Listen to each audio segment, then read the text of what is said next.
Hello there, and welcome along. It is Wednesday. It is, for me anyway, 1:45, which means I am coming online to pray for Cant i Gymru. That website there, 100.cymru, has all the information you need about it. But pray for this vision of seeing churches planted across Wales, 100 churches in 10 years. So as now has become the custom, we're going to look at a psalm and reflect on that a little bit and use that to inform how we pray. I am going to pray for churches that are relevant. Seems like a bad choice of word to me and to us as a church here in Amford.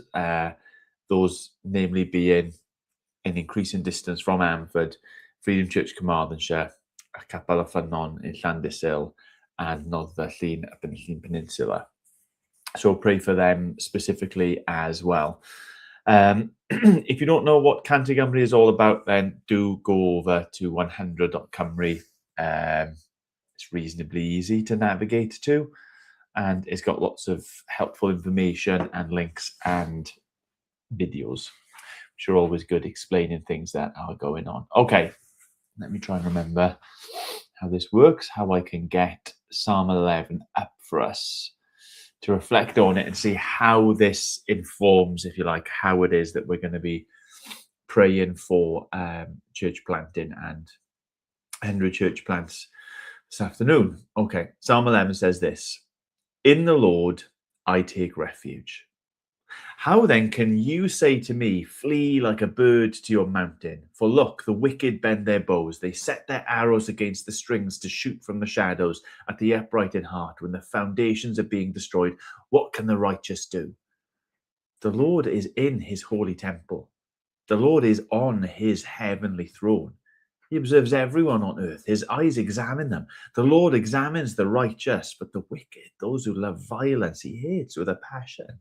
On the wicked he will rain. Fiery coals and burning sulphur, a scorching wind will be their lot. For the Lord is righteous. He loves justice. The upright will see his face." Really, to understand this psalm, you've got to understand the opening lines. In the Lord I take refuge. And to that person who is confident in God and his goodness and his justice and his power and his authority and his control, he asks the question, well, how can anybody else turn to me and say, flee like a bird to your mountain, like danger is coming, something is going to happen which will overtake you and harm you? Like that doesn't make sense. In the Lord I take refuge. The Lord is in his holy temple. The Lord is on his heavenly throne. He is the one who will administer justice. Things don't happen outside of his care and his concern and his control. And I think this informs how I want to pray today for church planting and for church planters. Is that that voice is a true voice, the voice of verse 2, where we're called and told, God is not good enough. This problem is too great. This situation that you are facing is going to overtake you. You better find somewhere to run and to hide. That voice is real in our lives, in our experience, in our world. The enemy would love to have us believe that lie. So prayer really for church planters to be reminded, even today, in the midst of whatever it is that they are going through, even today, that it's the Lord in whom we take refuge, that he is in his holy temple. He is on his heavenly throne. He does have that justice in mind, that he will act, and the upright will see his face. So though that voice is real, we should be praying for that confidence, that knowledge, that certainty that God is a God who is safe and secure and trustworthy. There we go. Right. So I don't really want to spend more time dissecting that. I just want to get on to praying for 100 churches to be planted in 10 years, praying for those 3 churches in particular, and praying, maybe those who are planning, they're going through like the procedures and they're gathering a team maybe and getting together, looking for resources to plant. And in the midst of that, like the opposition that they're facing, like the enemy will be saying, you can't do this. You can't trust in the Lord for this. You don't have enough people. You don't have enough resources. Where you're going is too hard. The people there are too uninterested. That those lies would be done away with. And the truth of God, his rule, his reign, his authority that we've been taught to pray for by Jesus. Hallowed be your name, your kingdom come, your will be done on earth where we are as it is in heaven. We've been taught to pray for that. That is a reality that they can all throw themselves into and trust. That is where they flee when hardships and difficulties and opposition comes. Okay, so I'm going to pray. It'd be great if you prayed along with me. Lord God, we thank you. We thank you for the truth that is contained in this psalm, that you are in your holy temple, that you are on your throne, that you observe everything that goes on earth. Lord God, and you observe everyone on the earth. You see our hearts, you see our minds, you hear our words, you judge our deeds, and you intervene for righteousness' sake and justice's sake. So, Lord, when the enemy attacks, when opposition comes, when the lie maybe we begin to tell ourselves that we cannot, Lord, help us to remember this truth, that it is in you that we have taken our refuge. And if you are for us, who or what or why could there ever be anything against us? In you we have taken our refuge. We don't need to go anywhere else. We don't need to find any other help. Lord, we thank you for the help that you provide, but you and you alone are the one who is just. You and you alone are the one who is good. You alone are the one who is in charge. And so I lift up for you now, Lord God, especially these 3 churches and their leaders and their members, Lord God, because we know it's not just the leaders who come under the attack. It's not just the leaders who feel pressure and worries and stresses and strains. Lord, I pray that in Freedom Carmarthenshire, in Capel y Ffynnon, in Noddfa Llŷn, Lord God, that you would be growing that confidence, that you would be growing the trust, that today even you might be arranging things so that they would just be reminded once more that you are on your heavenly throne, that he who is in us is greater than he who is in the world. That, Lord God, this vision that you have given, not just of 100 churches, but of the glorifying of your name, of the growth of your kingdom, this vision that you have given of the saving of many, many, many, many souls across Wales, Lord God. That is a work that you are about. That is a work that you are involved in. That is a work that you invite us to be a part of.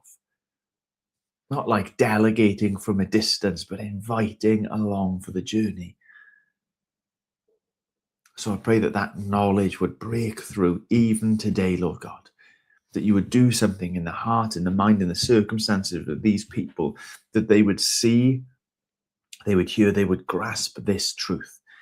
Whatever it is that they are fearing, Lord God, whatever it is that feels like it's too much for them at the moment, whatever it is that is making them want to throw their hands up in the air and look elsewhere for safety. Lord, that they would confidently cling to you. Cling to the one who has rescued us already out of the pit, who has raised us up from the dark depths of death and has brought us into this heavenly throne room, seated us in glory with the eternal Son. Oh, I pray for the leaders, I pray for the members. I pray as well, Lord God, for those who are preparing to plant.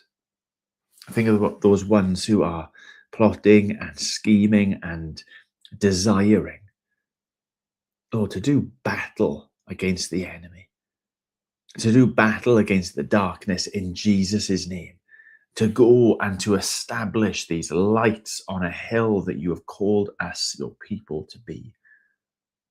Lord, we know that that is such a appetizing prospect for your people, to see strongholds of the gospel established, to see communities where men and women, boys and girls are given the opportunity, and in the power of your Spirit, Lord God, the reality of turning and trusting in the gospel of Jesus Christ. And we know that if it is appetizing to us, if we know that it's about the advancement of your kingdom, then we know too that it will be something that the enemy wants to smother before it has even began to grow. That is something the enemy would seek to destroy, to tarnish your glory, to bring your people down rather than to lift your people up and to lift you up. So for those who are, Lord, considering, for those who have been planning and plotting and have faced various obstacles, Lord God, I ask that you would give courage. I ask that you would give clarity. I ask that you would give increased conviction that you are a God who has called, and you are a God who will see it through. What you have called us to do, Lord God, what you are doing in us, you will see through to completion.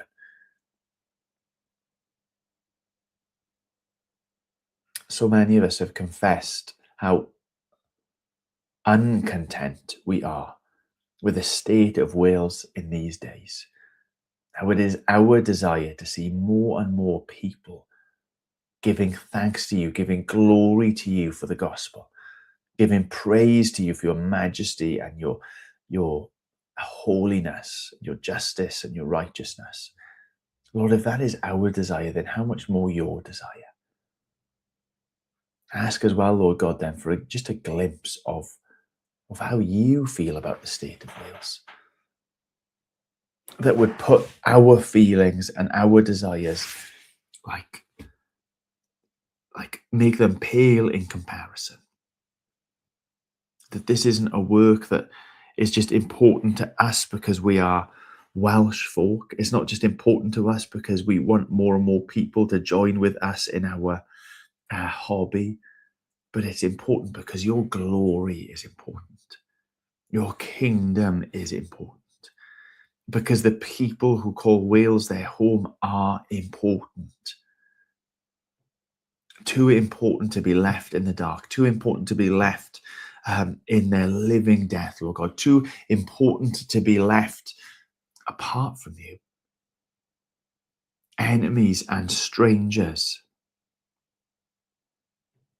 We know how important it is because we see the price that was paid. Not with paltry silver or gold, but with the precious blood of the perfect Lamb, the eternal Son, come, taken on flesh, living and dying and rising to glorious new life again, sending his Spirit to be amongst us. Lord God, that's how important, that's how precious it is. So when we hear not the accusation, but the pessimism, flee like a bird to your mountain, Lord, that we would remember, well, I've taken refuge in the Lord. He is in his holy temple. He is on his heavenly throne. What of the wicked? What of the ways of sin? Like, they are nothing compared to you. We are on your side, Lord God, which means we are on the winning side. I pray that these church planters, Lord, these church plants, that they would know even this week the joy of, inverted commas, small victory in you. You're overcoming obstacles, you're saving of souls through them and amongst them. Oh Lord, what joy. We ask that we might be a part of that too, for your glory and for your fame. Amen.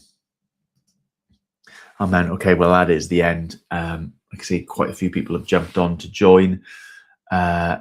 Since I started, you can go back and watch. This is going to be up on Facebook and YouTube as well. But if you don't know anything about Canty Gymru, that's Welsh for 100 for Wales. The website is there, 100.com. You can go and find out more about it and sign up to be a prayer yourself. I'm going to go and eat some lunch. Peace. Once I figure